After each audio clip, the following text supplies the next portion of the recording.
Hey humans, how's it going? Susan Ruth here. Thanks for listening to another episode of Hey Human Podcast. This is episode 398, and my guest is Bersabeh Ray. Bersabeh experienced more chaos as a small child than some people experience their whole lives. Born in Iran during the Iran-Iraq War, she bore witness to tragedy, terror, death, and violence. Her family escaped and eventually made their way to the United States by way of Pakistan. Her early years took their toll, and she had to fight to save herself from the brink as she learned to transform her pain into power. I really enjoyed this conversation. I think it's an important conversation. And for lots of reasons, beside the fact that what she went through and how she got to the other side, I think will resonate with a lot of people. And also just the triumph of it all, I hope will also resonate. All right, check out heyhumanpodcast.com for links and to learn more about my guests and the show. Check out susanruth.com to learn more about me and my other artistic endeavors. Please follow Susan Ruthism and Hey Human Podcast on social media. Find my music on Spotify, Apple Music, Amazon Music, wherever you get your music. Rate, review, and subscribe to Hey Human Podcast on iTunes or wherever you get your podcasts. It's on iHeart, Spotify, it's all over the place. So check it out wherever is best and easiest for you.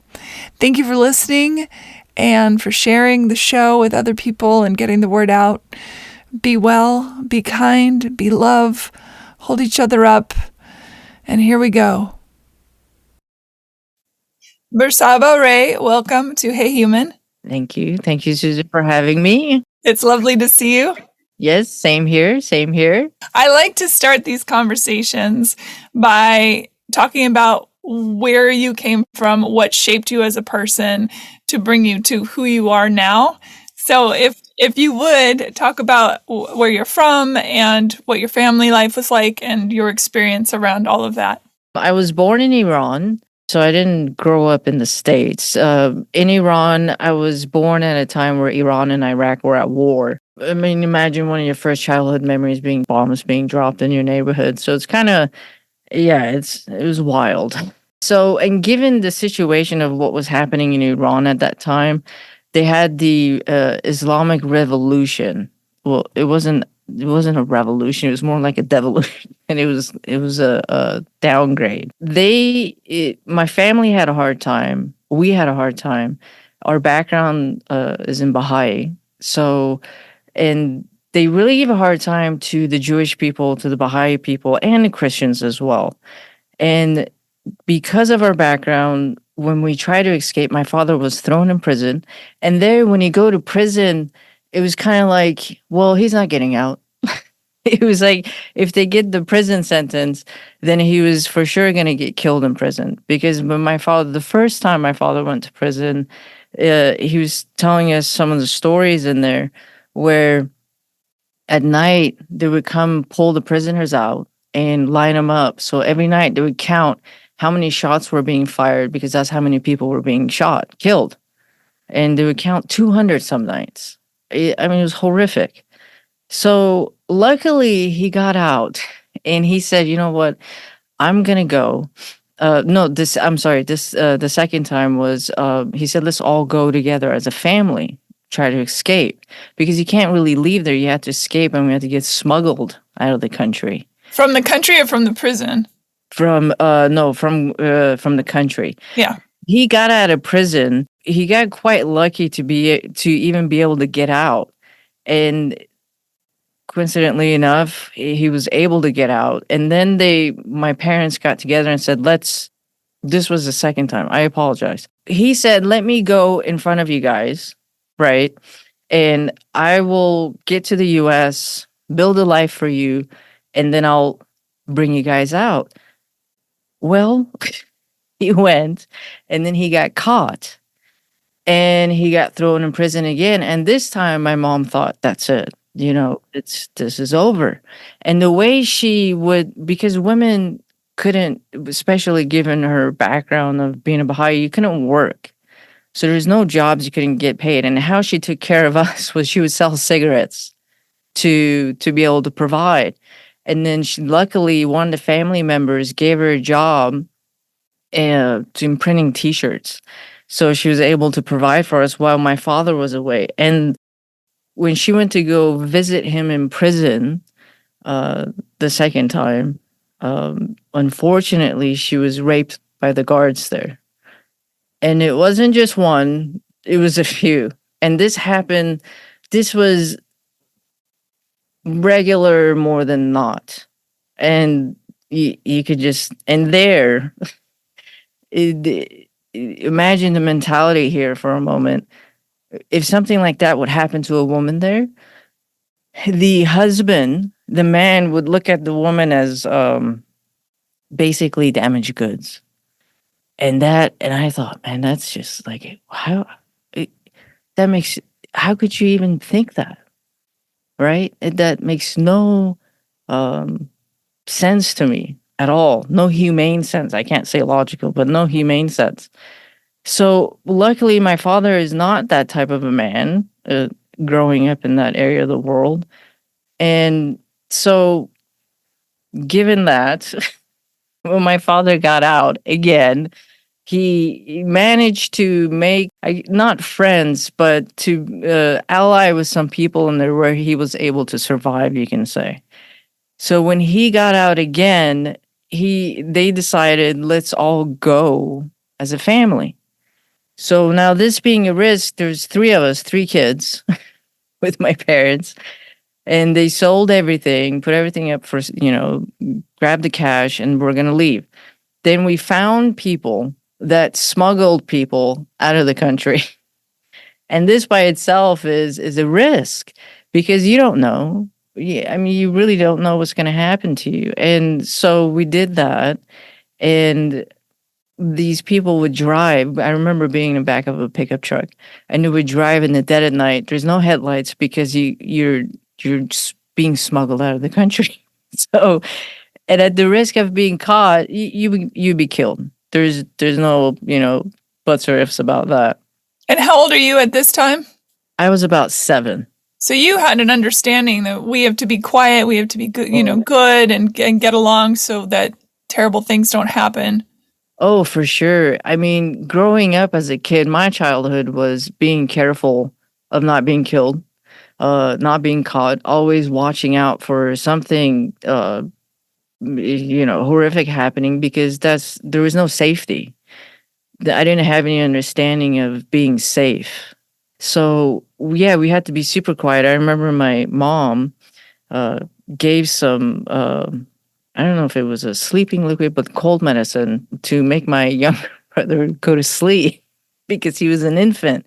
But I remember when we crossed over, I looked over, you could see the white line of the border.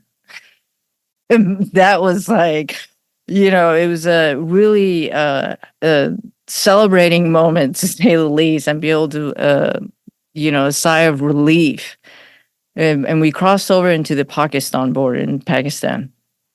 And from there, there's another story where the next person that picked us up, because there was different drop off points. So the next driver that picked us up, this guy took us for this. It was like a rendezvous. Like, we thought we were lost, but this guy had other plans.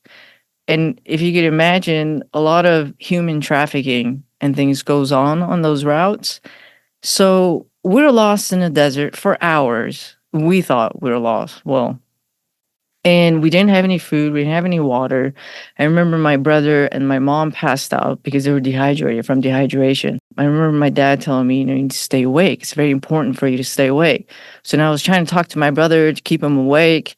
And luckily, we got the police officers of Pakistan found us. And I remember looking at that man's face, and he was looking down at me, and he looked at the driver, and he knew there was something off. First of all, he gave us water, which was fantastic. I'll never forget that water. And second, he decided to drive us to our next stop, which he kind of saved our lives that day too, which was remarkable. You think that it's likely that the man who was driving you on the second point was a human trafficker, probably? Oh, for sure. Because what had happened was my father had my mom sit in the front with him in the beginning, because you were either sitting outside in the bed of the truck, or you could sit inside where there's a little bit cooler air. And as she was sitting there, she was kind of passing out in a sense. And then all of a sudden she felt like a warm hand down her shirt. Yeah. And then she's like, okay, whoa, stop. But I want to go in the back. So then she had my dad come to the front with me, and she sat in the back. So it was, yeah, it was not good where it was going. And that kind of stuff happens. You hear stories all the time. Luckily enough, we got found and we made it to Pakistan to get the asylum. And we were able to we lived there in Pakistan for about a year and a half to get our visas to be able to come to the States. So that was that. How did the family as a whole, and I mean, at 7, I don't know that if you would have an understanding of the violence that had occurred to your mom, but how does a family recover from such a violent act of war? To your point, to create women who are damaged goods, rape is used as a tool of war. But how does the family deal with that afterward? Yeah, see, that's where it's a pretty deep topic, because how it affected her, the way my mom was, and mainly because of this. And this is, later on in life where I can look back and reflect and make sense of it all. She was a very strong and driven woman. So she was very resourceful, and she taught me how to be that as well. But as far as being affectionate and tender, not there, because it was destroyed. That part of her was absolutely destroyed. And did it have negative impact on my parents' marriage? Oh, for sure. I mean, when a woman experiences something like that, she can never be the same in the bedroom, with her husband or anyone, as a matter of fact. And I didn't receive a lot of tender affection or just physical affection, because it just wasn't in their constitution. They did the best they could with what they had, but these were the side effects of how it would affect the children growing up in the house. It takes a toll on you for sure. And she what's the word? Compensated for working hard is what she did. She made up for it in that arena. And my father, luckily enough, was an open-minded person growing up in that side of the world. He was very good and kind to her, and which I can respect, because it's not very common, unfortunately. Are your parents still with us? Yes, they are. That's good to hear. Yeah, they're in California. Okay, that's where I am. Are you really? Oh, okay, very nice. Yeah, Santa Monica. Oh, okay. Yeah, they're up in Mission Viejo. Oh, yeah. Yeah. Okay. Yeah.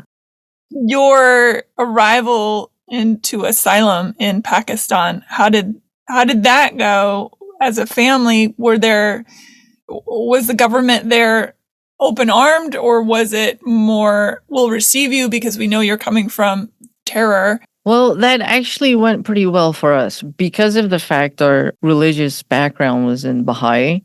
So they knew that we were on you could say, the target list of being either killed, assassinated. So they took us in pretty well.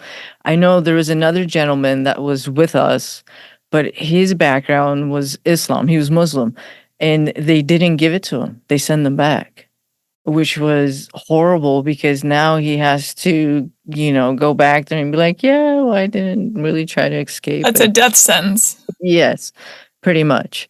Yeah. Which was horrible. But yeah, we were able to get it because of that. Living there was not the best living conditions. I remember we used to sleep on rooftops outside, and everybody was in one room, and Yeah, it was not it was so hot there, I'll tell you this. The way we cooled off our air conditioning was that we would take the sheets that we would sleep with at night and wet them, absolutely soaking wet. And then we put that over us, sleep outside so the wind would blow, and that was our AC. That's brilliant. That is brilliant.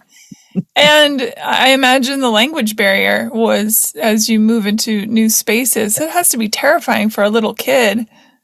Yeah, at first, because you don't understand what's going on. And, I did one thing that was more pleasant was that you didn't hear bombs dropping, guns being shot. That was not going on, which was great.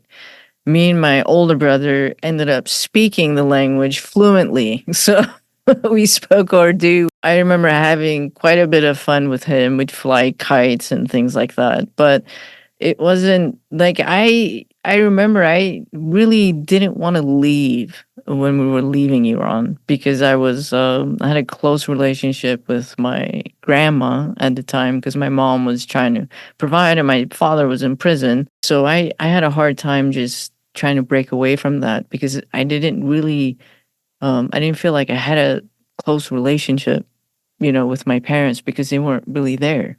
So it was kind of yeah, it's been quite a ride. And grandma couldn't come with. No, she couldn't come. Did she survive? She did survive, and then later, actually, I think it was 13 years ago or 14 years ago, we brought her to the U.S. So she came and stayed with us, and she passed away 2 years ago, I want to say. Oh, may her memory be a blessing. Thank you. Yeah. Will you explain for the listeners what the Baha'i faith believes or what that is exactly? Sure. The Baha'i faith, they believe in all the religions say the same thing. They believe in one God. And they also believe in that every religion was meant to come out in a certain time period and that we should all evolve with each faith that comes out with each religion. So that's their main belief. One of my favorite quote by the founder of the faith: "The earth is but one country, and we're all the citizens of that." So something like along that. I love that. I believe that wholly. Yeah. What happens after Pakistan? And wait, really quick, did you learn to speak the language while you were there, or you already knew it coming there? No, while we were there. Yeah, okay. That's what I figured. As kids, you're like a sponge. You pick things up so quick. It's remarkable. I wish I could still do that. Okay, so from Pakistan, we come to the States. Let's see, we started out in California first. And my they didn't speak, obviously, we didn't speak the language again. So we had to start all over. And given we had to start a whole brand new life, my parents were working, minimum wage jobs from 6 in the morning till 10 at night. And we didn't have anyone watching over us. So it was the TV raising us and the siblings basically taking care of after each other. And because of our finances, we didn't live in very good neighborhoods. And as time went on, I started making really bad choices and started getting into gang behaviors and doing smoking and drugs and alcohol that at a very early age, too early. It was a rough upbringing trying to come here, and the culture was completely different, trying to learn and learning the language. I mean, I learned how to speak English from watching New York gangster movies. That's great. Al Pacino, all that stuff. That's where English is not an easy language to get. Yeah, I remember I would sound things out. Like I would just listen to someone and I would think, oh, it just sounds like this. And then I'm like, no, that's not how you do it. Yeah, that's impressive, honestly. That I keep thinking about what it's like for a kid. I'm glad you had your siblings, but the loneliness, the feeling of isolation, I'm not surprised that you would be pulled toward the more nefarious side of life as a kid, because even the worst things feel like love if you are absent of love. Yeah, absolutely. That's spot on.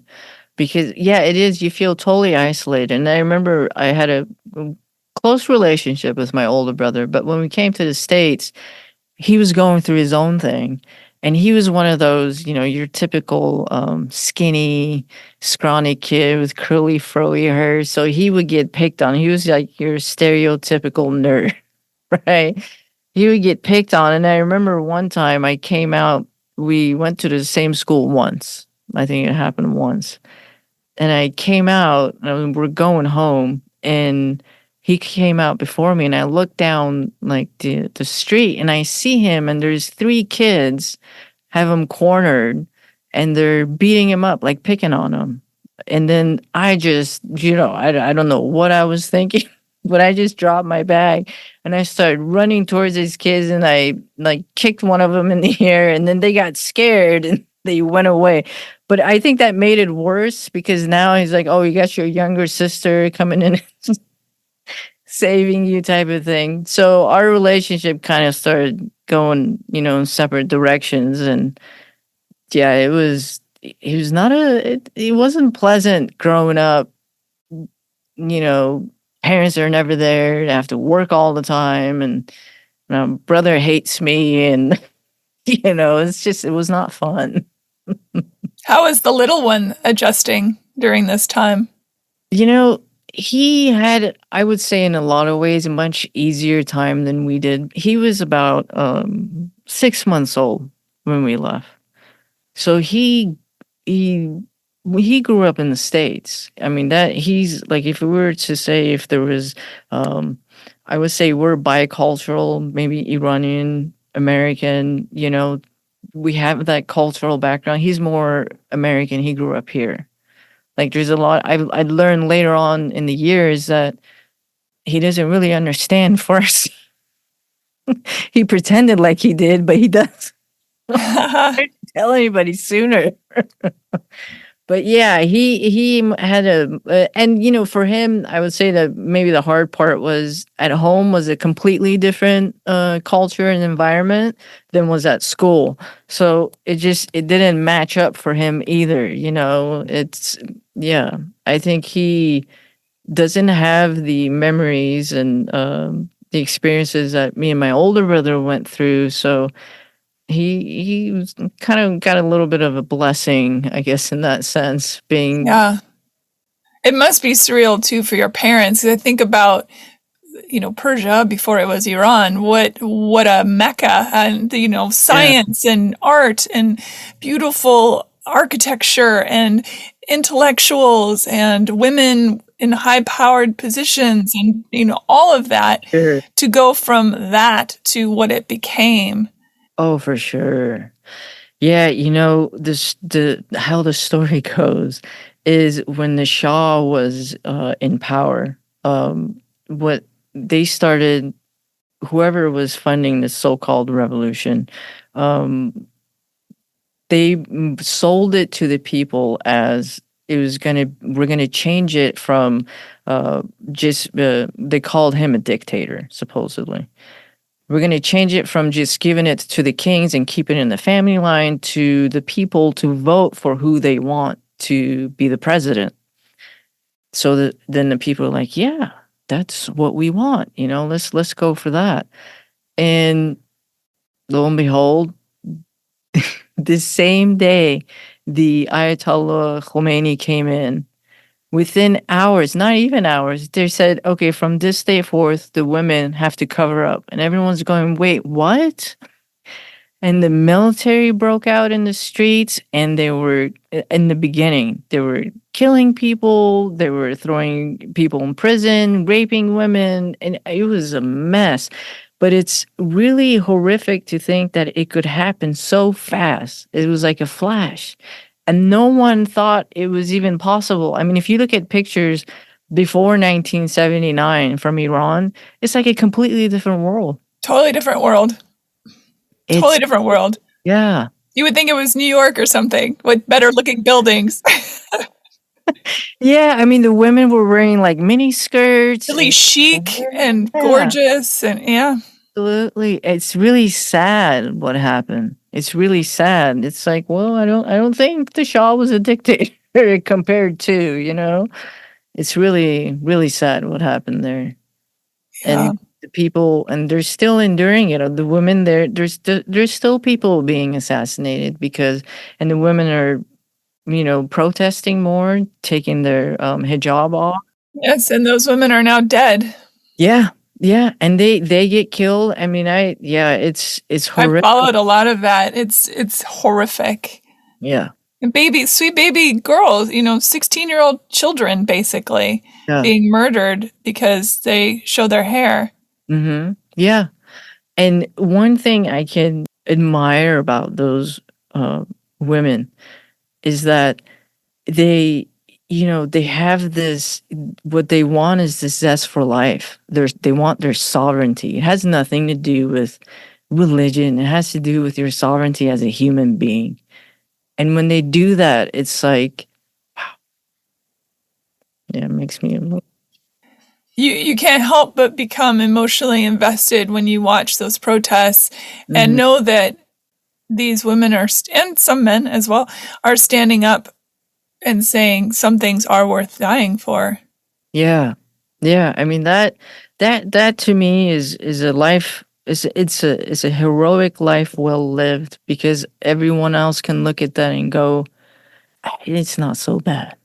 Yeah, Life is not so bad." To have something like that you're willing to die for, that's admirable. That's admirable. I agree. As you grew up, and did you think, okay, now I'm going to go off to college and become part of the American dream? Or did you take some time because you had a lot of what we like to call trauma Yeah. to unburden yourself from?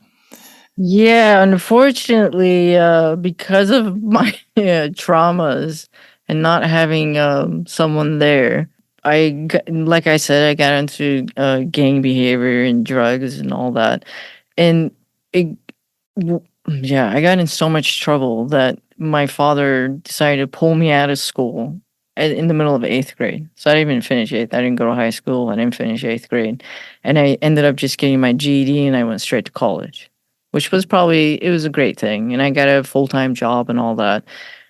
And yet still, there was this trauma. People that have trauma, I understand what they go through. I smoked for 24 years, and it was because it was to keep this feeling inside, which feels like this, you're on this edge of rage, but you don't know why.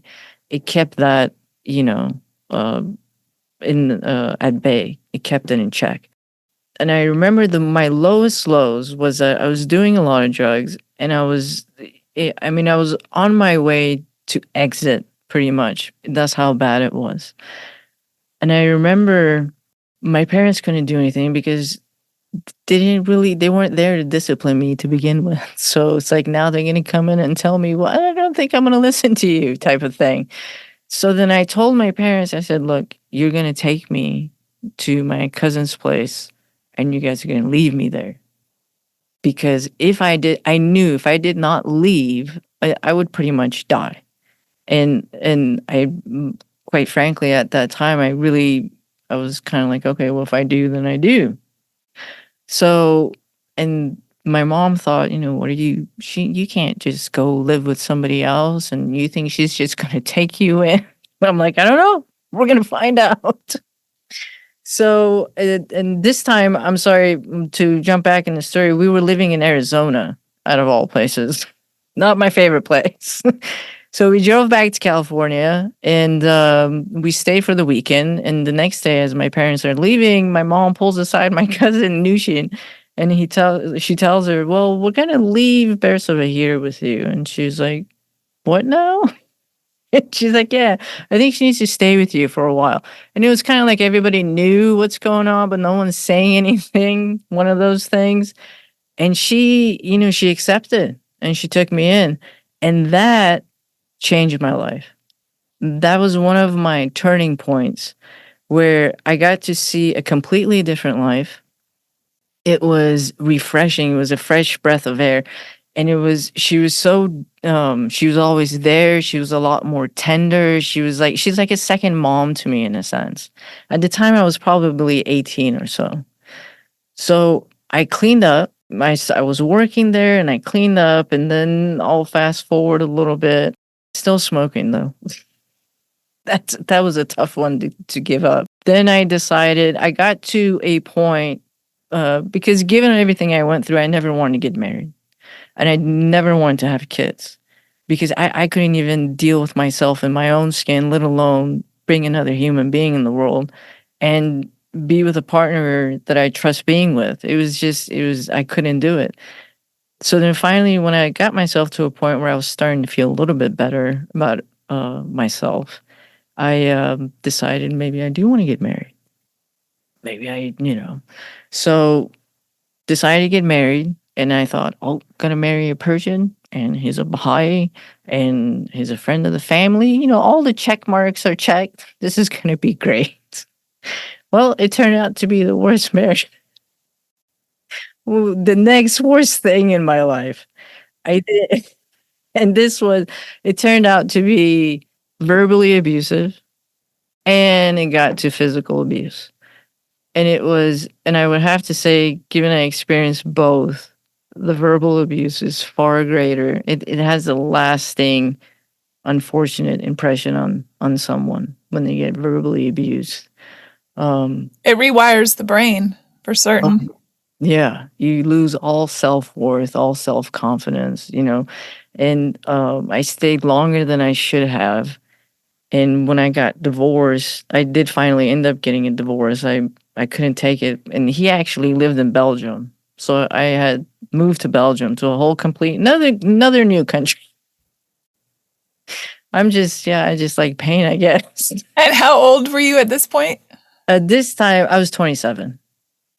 Yeah, 27, moved to Belgium. And then when that went completely south, and I would say, if I were to take everything and sum it up, that was like what do you call it? It topped everything else off that I had experienced, and just The proverbial cherry on the cake. that's what it was.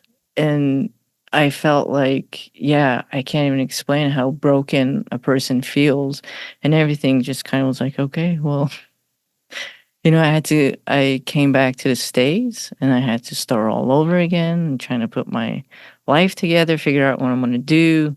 Did you fall back into old habits at that point? Oh, when I first came back, yes. Yeah, I would imagine. I mean, why wouldn't you, right? Yeah, I was drinking quite a bit.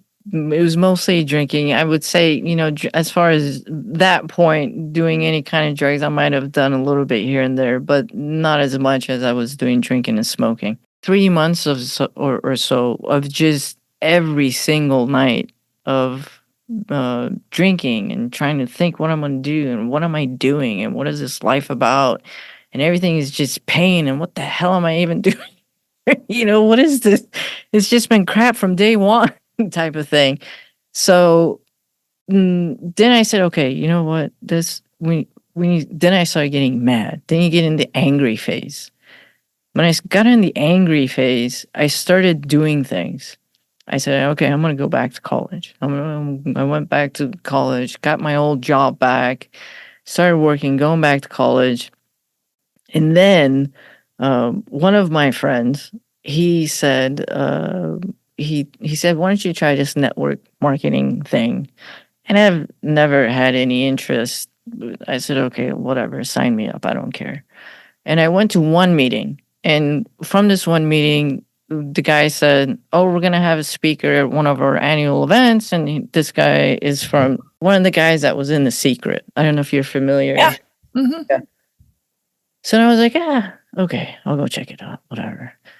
So I went and I saw him speak, and it happened to be James Arthur Ray. And I'll tell the rest of the story. I saw him speak, and when I saw him on stage, it grabbed me because he was so raw and real, and I totally could relate to him because of my own pain that I was going through, and he was going through his own pain as well, come to find out. So anyway, I liked how when he came into the room, it was like this, you could just feel it. It was like this surge of something. It was a good energy vibe, and it was strong. And I was like, I want some of that because I don't have that at all. So I went up and I kind of stalked him on Facebook, and I got a job with him. I said, hire me. Here's what I do. And I don't care what it is I do, because I told him everything. I do administrative work, I do graphic design work and all this. But I ended up doing his social media for him online.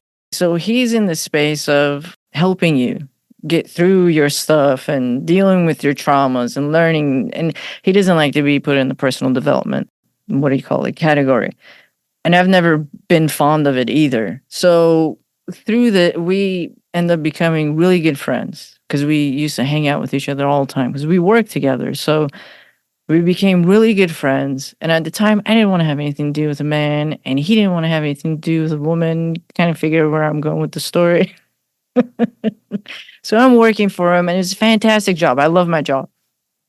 And we became really good friends. We had a good time together. And then you could tell that there's what do you call it? The attraction is there. So then we decided to talk about that. And we did. We talked about it in spades. Should we get into a relationship? Should we not? Should we? Should we not? And we decided to. And we ended up getting married. And now he works for me. No, I'm kidding. All men work for their women. How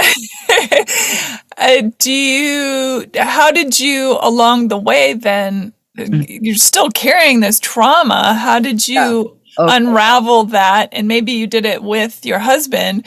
It sounded like maybe you were trauma bonding a little bit with each other. Sure. How did you start to, what turned the corner, I guess, is I'm asking. So he didn't know I smoked. Let me start there. Because I've smoked for a very long time. It was 24 years. And I had gotten to a point where I said, okay, if I'm going to keep my one relationship with him, second, my job, I have to, and I wanted to quit. See, I wanted to quit ever since I started. What I really wanted was to be able to live a life that didn't have any of these attachments. You know, when you go through these things and these traumas and you have these bad habits, you can't see like the light of day. And what I really wanted was a life that didn't have any of that. Is that even possible? Right? And for an addict, you think there's no way. How can that even be possible? Because you think that's who you are. So I told him, hey, so I smoke and I kind of need your help to quit. And he's sweet enough. He was like, okay. He took it well. And he did help me. And what I did this time, here's what I did. And this is how I went through all the traumas, and he helped me with it as well, was I quit. But what I didn't do was substitute for something else to suppress whatever was coming out. And it was not fun. I mean, it was a hellacious, the first year was super hell. And he stuck with me, and we worked through it. And I was lucky enough to have someone with me that this is pretty much what he does for a living. And here's the other interesting part was I was skeptical of these kind of stuff. I mean, you can't help me with my trauma, you know. So your husband was the one that was basically being the therapist, for lack of a better word, or? Yeah, and I'll tell you, you can say that. Sure. I remember the first time we did, we do these things. It's called like a process, and it's like it's a meditative, experiential thing you go through where he was doing, and he said, let's just do it for fun, because I wasn't open to doing it.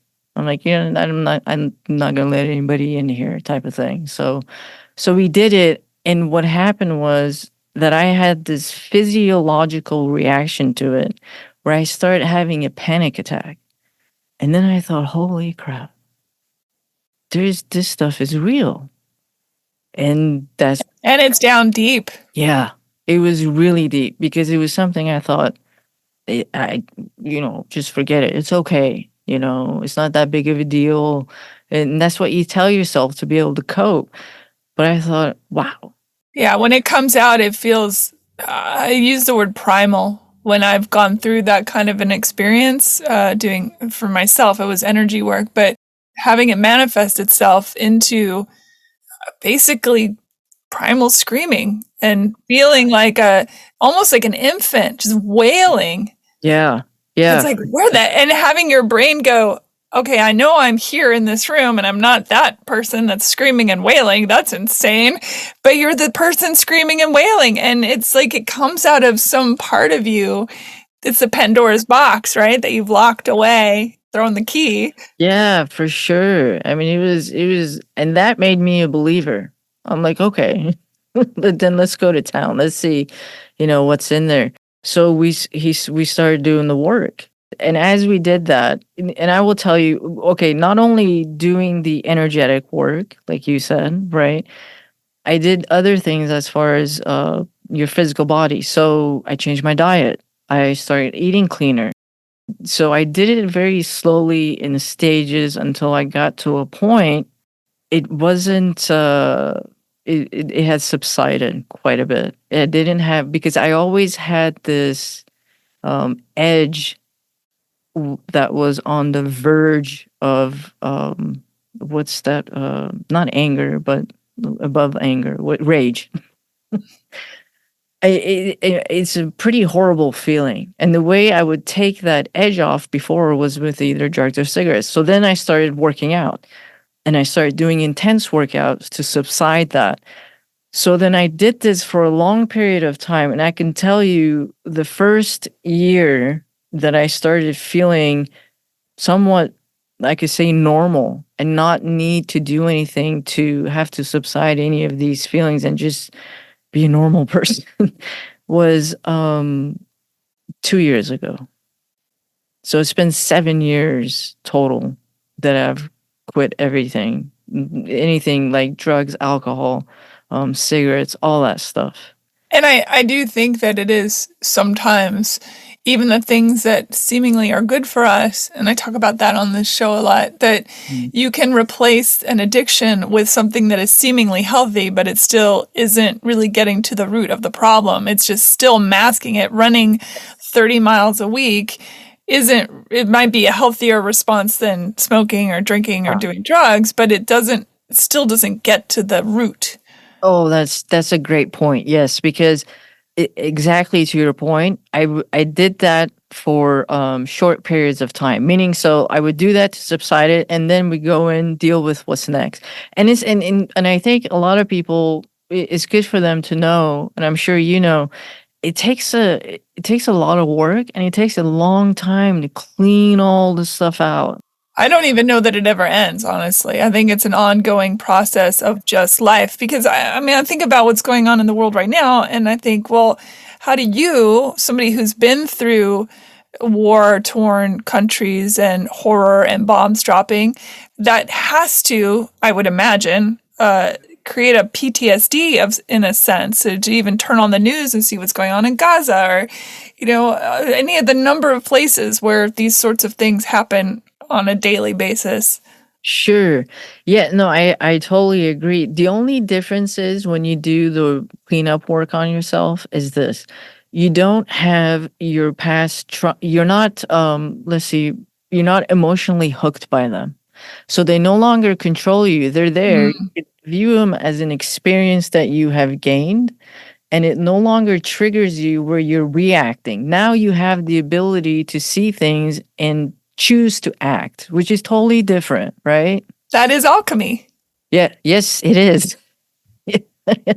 So yes, it is. It's absolutely taking something. So transmuting the experience and turning it into something. It doesn't take away the experience, but it means that you don't react the same. Yeah, and that is true alchemy. It's to be able to take something of lower value and transmute it in something of higher value. That's what it is. And I think if people look at their past experiences and say, not to look at them and go, oh, I've had it bad, or I've had it, so crummy, or my life is this or that. But those are the things that were gifted to you that was wrapped in, crap, right? But if you can look at those and learn what you're supposed to learn from them, then you become the person you're supposed to become in the first place. And it does lead you to where you're supposed to live the life that you're supposed to live. Like if you would have told me 10 years ago that I would have the life that I have now and become the person that I am now, I would say there's no way. You're smoking something, because I don't that's not even in my view. I can't even picture that. How is that even possible? And yet it's possible. And that, if anyone could take anything from my story, is if no matter how broken you feel, you can absolutely have a completely brand new life. You just have to work at it. It's hard work, but it'll be the best work you've ever done in your entire life. What was the most surprising thing about yourself that you discovered in that 7-year process? And I'm sure you're still discovering, but some sort of overarching theme. Ooh, okay. I've heard that this kind of stuff could run in the family genes. So I don't know if that's true, but it's a saying. My mom does fortune readings, which is here's a psychic but she does it with coffee. Are you familiar? That's so cool. Yeah. She reads the coffee ground. Yes, she does, and she's really good. So, and I grew up with that, so I've seen some really things that could be considered out there. Okay, and for me, I'm very much a practical, and so I become really skeptical of things unless if it's you prove it to me, which is silly. I've learned that in the long run. I've always had this, I guess you could say, ability or something where I can pick up on other people. And it's to the point where it was too much as a kid. And I didn't want to, that was a whole nother thing that was added on top of my own thing. Because if you can't deal with your own space and then you get other people's space in you, then you just lose it. You can't deal with it.